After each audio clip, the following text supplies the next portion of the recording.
National area imekamilika. Tunaanzia kuna eneo la build up phase, progression phase, lakini kuna eneo la attacking. Ukiangalia ambavyo kwa sasa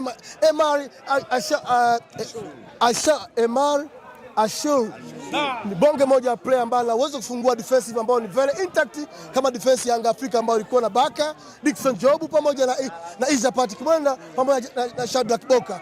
Angalia solidness hii ya nyuma ya Yanga Afrika, lakini bado Masur aliweza kupita na kuweza kufanya kazi rahisi ya kupenetrate na kupeleka mpira kwa mtu anaitwa Mohamed Trezeguet, akapata goli la kwanza. Kimwangalia Mohamed Hani kiasili ni fullback namba 2, lakini ana uwezo kucheza kama kiungo au winga ya kulia au winga ya kushoto, na ndicho ambacho alichokiamua leo.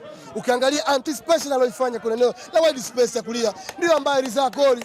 Cross yake Mohamed Trezeguet akaruka mita zaidi ya 12 kutoka kwenye usawa wa bahari akaganda juu. Dakika 5 alikuwa na uwezo wa kuvua nguo zote na akavaa viatu upya na bado akafunga goli lile ambalo amefunga Didie Diarra. Ukiangalia Yanga Afrika leo ni vile tu National Ard walikuwa na huruma ambao wameionyesha dhidi ya Yanga Afrika.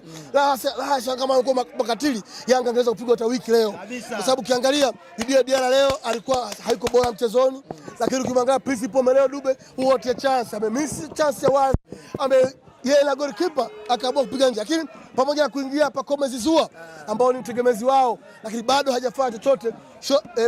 Nafasi ambazo wamepata zote zilikuwa ni off target. Manake leo National Ard walijua kufanya homework yao vizuri na hatimaye wakaweza kupata matokeo. Yanga Afrika hii haiwezi kuvuka hii hatua. Nini kimekwamisha Yanga Africans leo? Na mnaona kuna dalili yoyote ya wao kuvuka? Ni ubora. Avuka ndio wapi? Avuka ndio akaibishe taifa. Yanga hawezi kuvuka hii hatua. Hawezi kuvuka. Pamoja na kumweka Okelo, lakini leo Okelo box la 14 zone, manake box la opponent ameligusa mara 2 tu. What a defensive marks. Yale amegusa mara 2 tu. Mchezaji ambaye Simba mlimtaka. Yes. Most of time alikuwa chezea kuna cycle of arc juu ya box, maana yake waliweza kumpeleka kwa maeneo ya juu ili asete madhara. Kwa hiyo wamefanikiwa National Ard leo. Tactical approach yao ilikuwa very superb zaidi ya Yanga Afrika.